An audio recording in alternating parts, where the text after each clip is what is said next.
the hearing for WeGo Public Transit. Today we have joining us Mr. Stephen Bland, who's the Chief Executive Officer, Mr. Edward Oliphant, who's the Chief Financial Officer, as well as Ms. Jessica Dolphin, who's a new board member. And Mr. Bland, you have the floor.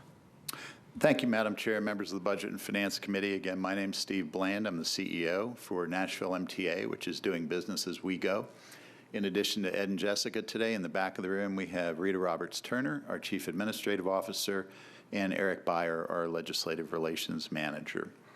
I particularly appreciate following Metro IT and Keith Durbin and hearing that there have been 41,000 WebEx meetings like you. I feel like I've been on every single one of them. I'm so glad we're able to be here in person. In addition to IT and pretty much every Metro Nashville department, it's been a remarkable year. And for a few departments, more so than WeGo Public Transit. At the onset of the pandemic last March, Mayor Cooper deemed public transportation to be one of the 8 essential services of Metro government that would be allowed to continue operations during the pandemic, and so we did. While most of us in Nashville hunkered down at home, more than 10,000 people every day used WeGo Public Transit to access essential jobs and critical services. So these weren't the office employees who had the option via some of the technology that Mr. Durbin identified to work remotely, but they were the custodians, the construction workers, the healthcare staff, the supermarket shelf stockers who kept our city operating while most of us were able to remain socially distant to reduce the spread of COVID-19. And among all of these heroes were the 730 employees of WeGo Public Transit who never missed a beat and kept our city connected. And I can say in over 30 years in our industry, I've never been more proud of a group of people that I've been associated with. In an effort to assure the safety of our employees and the traveling public, we quickly adapted our services and operating models to address this new reality. We worked collaboratively with our bargaining agent, Amalgamated Transit Union Local 1235, to adjust operating practices, including allowing our employees of the highest health risk to take paid administrative leave at the onset of the pandemic, place all of our operating employees on a 4-day work week to reduce their exposure to illness, increase the number of custodial and cleaning staff to strengthen our cleaning and disinfecting protocols, which included between-trip wipe-downs of buses at WeGo Central. We enhanced our onboard air circulation and filtration systems. We installed barriers in our operators' compartments to reduce the spread of infection. And we adjusted services to add trips where higher levels of ridership were observed and reduce or suspend service where we saw extreme ridership drops, all in an effort to enhance social distancing protocols. We also work cooperatively with community partners like the Metro Nashville Health Department, MDHA, Neighborhood Health, and the Homeless Impact Division of Metro Social Services to provide specialized transportation to our community's most vulnerable populations, first to COVID testing sites, and eventually and thankfully to vaccination sites, in a manner that reduced the exposure of possibly infected folks to the general public. During the course of all of this, we were very fortunate and grateful for assistance from our partners in the federal government through 2 rounds of relief funding, first through the CARES Act and then through the American Rescue Plan Act. These measures allowed us to maintain continuity in service and to continue to keep our employees whole despite reduced work schedules to reduce the risk of infection, even in the face of a massive loss of operating income. These funds also allowed us to undertake a number of specific capital projects targeted at the overall resilience of our services. One example of these was the replacement of our telecommunications system with the able support of Metro IT, allowing our customers' call center agents to work remotely from home. Beyond the obvious benefits for social distancing during the pandemic, this truly proved to be a godsend during the February ice storms when we see call volumes skyrocket and our employees in the call center typically have a very difficult time getting to work. And as you know, these funds also allowed us to offer our support to the general government of Metro Nashville during the incredibly challenging budget year that you all faced last year. In last year's budget, we were able to sustain a reduction in Metro's operating assistance appropriation of $22.8 million compared to our baseline request without inflicting harm on our customers or our employees, thanks to the availability of temporary substitute funding from the federal government. But fortunately, we were able to do much more than just survive the past year. We also advanced. We've begun to roll out our quick ticket touchless fare payment system that allows fare payment via both contactless smart card and your smartphone. We initiated a pilot for the first of our Wegolink mobility on demand zones in Antioch. In this partnership with Uber and other private providers, customers who need to make first and last mile connections to our number 55 Murfreesboro Pike route can do so at a reduced price. We completed the Nolensville Pike Stop Upgrade Project, installing covered waiting stops and general pedestrian and bicycle improvements at 18 stops along Nolensville Pike, the third busiest corridor in our system.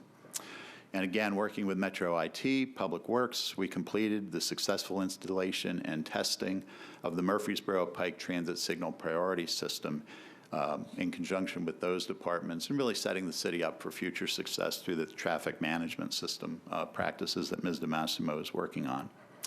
In partnership with Metro Nashville Public Schools and with the active support of Councilman Pulley, we completed design and started construction of our Hillsborough Transit Center, adjacent to both Hillsborough High School and the mall at Green Hills. When completed this fall, it will be the first of what we hope is a network of similar facilities around our service area. It's also the 7th busiest stop in our system. And we achieved full funding and acquired property and initiated design on the second of these neighborhood transit centers in North Nashville along Clarksville Pike. I'd be remiss if I didn't thank the chair for coming out on Saturday to join us at a community event to get some input on the design of that center. And finally, we collaborate, and not insignificantly, because I see Ms. DeMassimo in the background, in the back of the room. We collaborated with the Mayor's Office, Public Works, and Planning in the development of a comprehensive Metro Nashville transportation plan, which was adopted by this council this past December. If fully realized, this plan would increase bus service hours by 30%, extending our span of service, improving frequency, expanding our access program for persons with disabilities, adding more Wegolink mobility on demand zones, and adding new routes and route extensions to our network to expand the reach and convenience of our system. It would also create more neighborhood and regional transit centers throughout the network and upgrade passenger waiting facilities at 93 locations throughout our system. With respect to this year's budget, we're very grateful that the mayor's operating budget proposal would restore our funding to full baseline levels, providing stability for our customers in terms of sustaining current service levels and fare levels in the upcoming fiscal year. Can't overstate how huge this is in terms of stability. There were times, certainly over the last 6 to 12 months, where we weren't sure we were going to be able to hold it together. And certainly without the help of the federal government, we couldn't have. But to see Metro kind of get us back to that point as quickly as they were able to is a huge benefit for our customers. It also, frankly, frees up some of those capital funds for other projects or other potential initiatives. Looking around the room, I know more than a few of you have a couple ideas along those regards. Yeah, I'm looking at you, Jeff. And we look forward to that dialogue. The mayor's budget proposal also includes the first inflationary level increase in spending for transit since fiscal year 2018. And although the budget proposal and the capital spending plan adopted by this body this past spring don't allow us to be as aggressive in advancing the transit improvements in the transportation plan as I'm sure many of us might like, stabilizing our finances during this difficult time is our highest priority, and we look forward to working with the mayor's office, related metro departments, and this council to advance these projects and service initiatives as funding allows. So with that, and the gratitude and thanks of our board of directors, our employees, and our customers, Madam Chair, I would open it up for any questions you all have.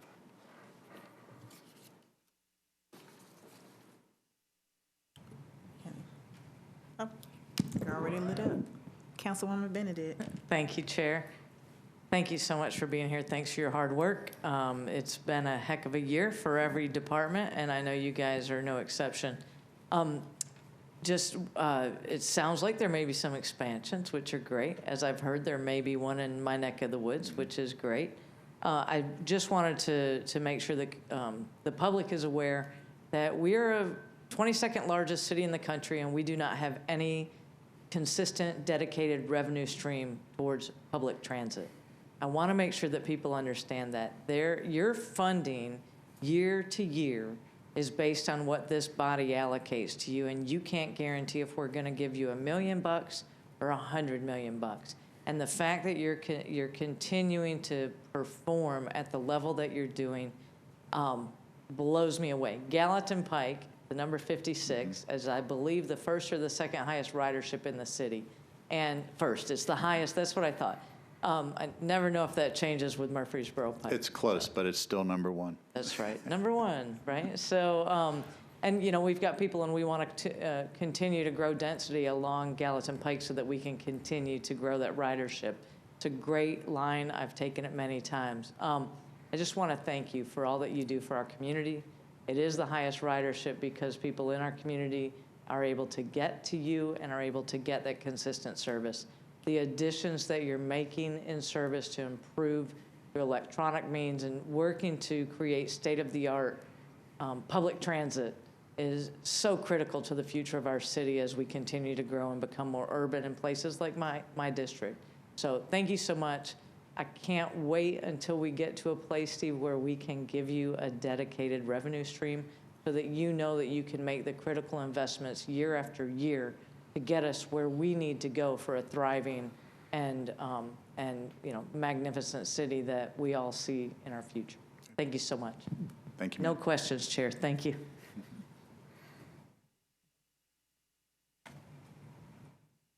Councilwoman Allen. Thank you, Madam Chair. Exciting to see y'all restored and feel like you're stable again. Last year, y'all had to cut back on a few routes just because of funding issues. And does this put you in a position to begin to restore any of those yet, or is there a long-term plan to put some of those back? Sure. Well, there were a couple things that happened. Back in 2019, we had to do a service reduction due to some structural funding shortfalls with cuts in funding we actually had at the state level. Over the past year with the pandemic, we actually cut service back in March of last year to about 78% of our full level. Largely that was due to the pandemic, and it was for two primary reasons. One, we saw obviously a radical drop in ridership, so we wanted to adapt to that market. But also, when I mentioned things like putting high-risk employees on paid administrative leave, putting people on 4-day work weeks, obviously that reduced that resource that we had available. So that was a transitional piece. Happy to report, effective in April of this year, we're back at 90%, and right now the plan is to get back to our full service at a minimum in October of this year, back to normal, and certainly actually doing some of those things early when schools are back in full session. One of the big ridership hits that we took, obviously, was with MNPS students learning remotely. That typically during a school year is 10 to 12% of our total ridership. So that was an effort, and then hopefully one of the things our board of directors, and Jessica may want to comment on this, had a workshop this past month on budget prospects, the residual federal funds. So one of the options they'll be looking at is even kickstarting some of those Better Bus and the Metro Nashville transportation plan enhancements, with sort of some of that seed money at the federal level that would enhance some of those connections. I would tell you, though, for the long term, we're sort of reordering service. For many, many years, one of the biggest priorities we've had that we just simply couldn't fund was more service in the Dickerson Pike corridor. Fast-growing corridor, one of the most productive corridors in our network. Couldn't fund it. The pandemic hit, and all of a sudden our typical commuter express routes, which largely service office workers, dropped like a rock. So essentially we've reallocated a lot of those resources. For the longer term, we would still love to do those services again, particularly as office employees start to return, especially with the number of additional office employees we expect in Nashville. But at the time, and we think being consistent with our planning, the board felt like some of those real core. And one of the benefits of the pandemic was really seeing the folks who absolutely rely on that system. I can guarantee you, when I was riding back last March and April, occasionally, the people who were on that bus didn't want to be there. I mean, they wanted to be at home, just like the rest of us were, but they didn't have that choice. So to see how absolutely crucial that service was to them to get to those jobs, to get to those medical services, to go out and buy groceries, kind of really allowed, I think, our board and our staff to refocus that we really need to put service, at its highest point. And we try to work for more resources to grow it where it needs to be.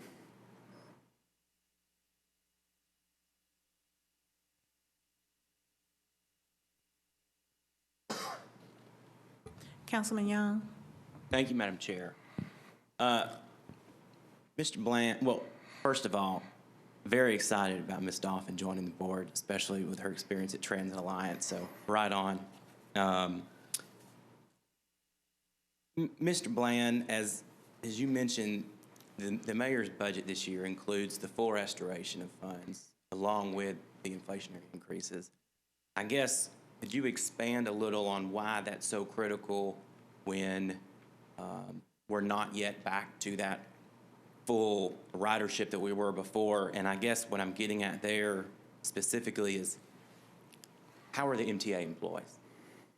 Are they being taken care of? Because we have had a year that when we talk about the decrease in service and adjusting service and all of this, essentially we're talking about an MTA employee either going to work and driving a bus in conditions that may have not have been, or not may, were not safe this last year. Are we doing right by the MTA employees and making sure that obligations that are being met and the promises are being kept that have been made to them in light of that full restoration of funds? Yeah. Well, very often, Councilman, when you would ask that question, our union president and I might have two different opinions on that process. But I actually think the collaboration with ATU Local 1235 through the course of the pandemic was really crucial. And around the country, you actually saw significant news about disruptions in service and what have you because of those, I'll call them conflicts. But it was a great working partnership. At the very outset, I mean, immediately, frankly, prior to the declaration of a public health emergency, and I want to give credit to Metro Public Health, way before we knew this was a thing, when it was sort of, you know, in China and might become a thing, they were very proactive about meeting with a lot of departments, but certainly ours, to talk about sufficient health protocols, cleaning protocols, good practices. We took that opportunity to engage with the union, and at the outset, we took the health and safety of our employees and our customers as our #1 priority. So again, you know, what we were grateful for, we were always going to do right by them. But frankly, the CARES Act and the speed with it, I don't think we've ever seen before or ever will see again the federal government act with that kind of speed. I know I haven't in my years in this business, and it gave us that cushion to say we can take those high-risk employees, folks with underlying health conditions or who are of a certain age, what have you, just say, look, till we kind of figure this out, till we put some protective measures in place, we just want you off work, you're held whole, you'll be paid. And to start, some of the money, the federal money we spent was to install those protective barriers, was to upgrade our air circulation system on board buses, was to enhance our cleaning protocols and buy the equipment necessary to do that. So, you know, as a result, to be perfectly honest and pretty remarkable, we actually saw our attendance improve through the course of the pandemic, you know, which is totally counterintuitive to what you would think. So, you know, did we do everything that we could do? There's probably always something else you could do. But again, I'm very proud of the effort. I'm very proud of the partnership with Patrick Green and ATU Local 1235.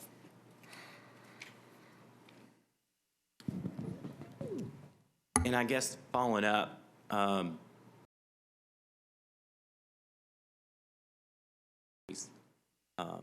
is that going to make sure that Wego MTA has what it needs to keep honoring those commitments to employees, and not just through safety, but through their wages and everything else? And then what does that put you on track to be able to do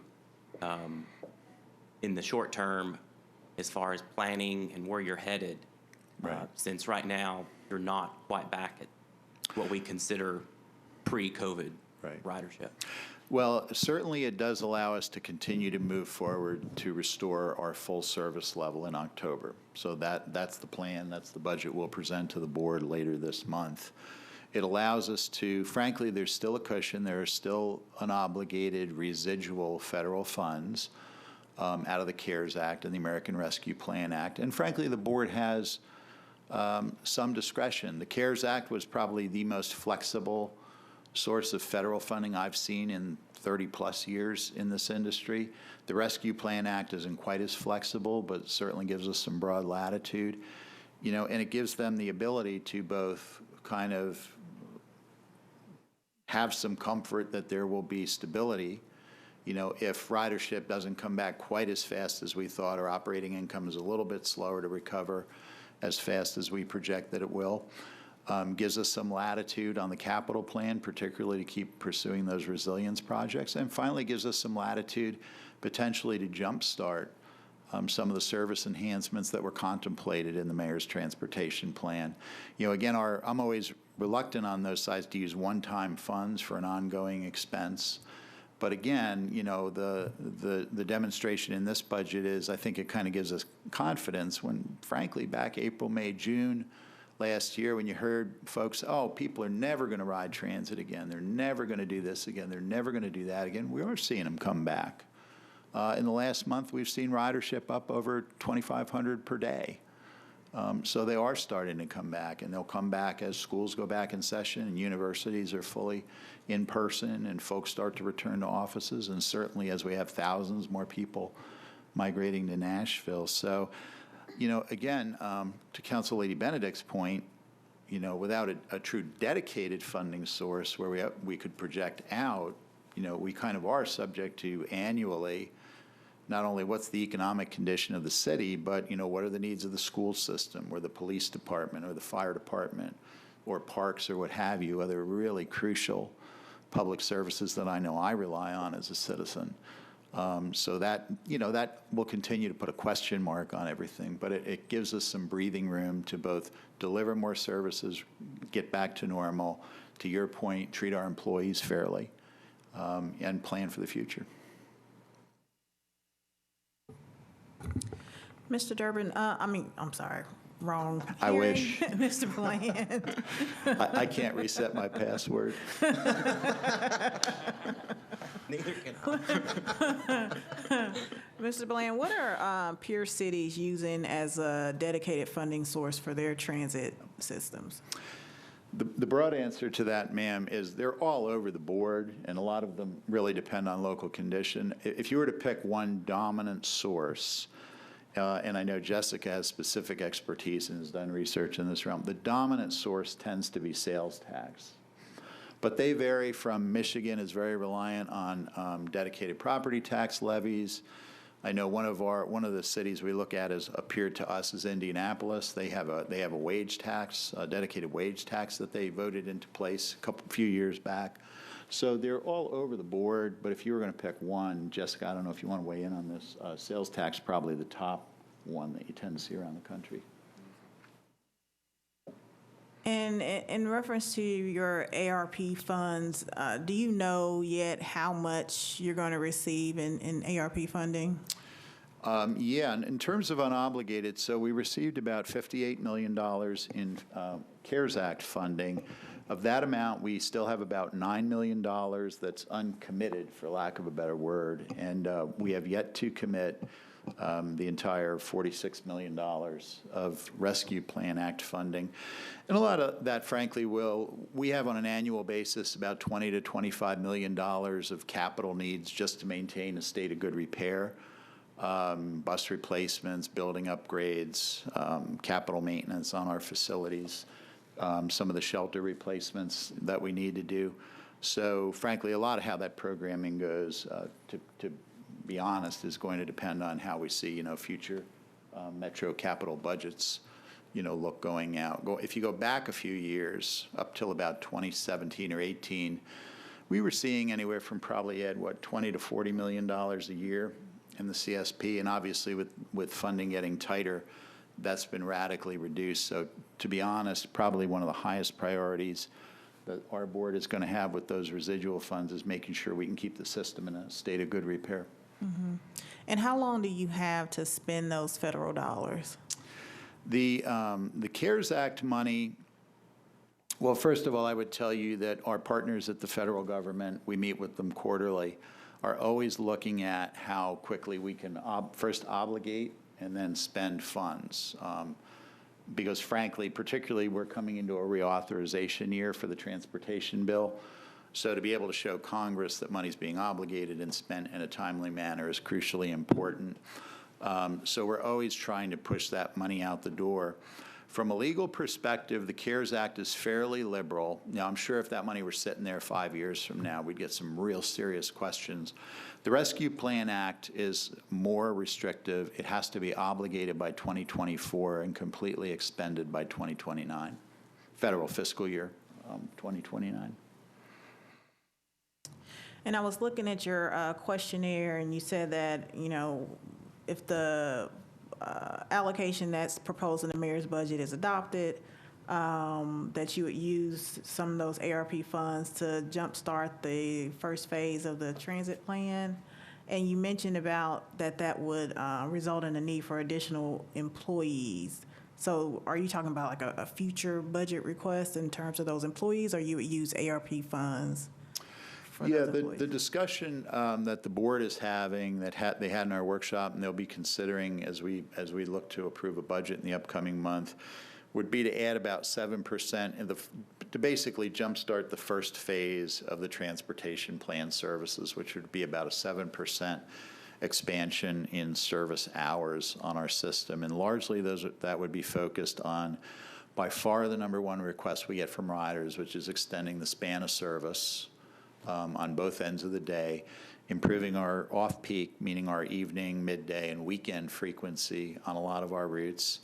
A couple of route extensions, for instance, extending the 12 South, the number 17 bus out to the new transit center in Green Hills, creating a new crosstown route connecting the Dickerson Pike Corridor to the Gallatin Pike Corridor along due west, where we're seeing a lot of affordable housing, kind of infill housing developing. Improvements in the access system, expanding the hours available for both access and our access on demand, which is same-day service, and also the ability to expand the Wegolink mobility on demand services would be those targets. And again, they'll weigh that in the budget request. You know, we had submitted, as I mentioned, the mayor's proposal fully funds the baseline request. We'd also submitted a request for an enhancement to jumpstart what we call Better Bus, the elements of the transportation plan that would enhance service. And with the pure volume of federal funds and the relatively low number it would take to get that started, it seems like a prudent risk to take, that over time we would be able to make those revenues back. But that, I'm sure, will be the subject of some spirited debate at our June board meeting. All right, we are at time. I am scanning the room for any last-minute hands. Seeing none, thank you, Mr. Bland, Mr. Oliphant, and Ms. Dolphin. Appreciate your time and coming and answering our questions. Thank you all.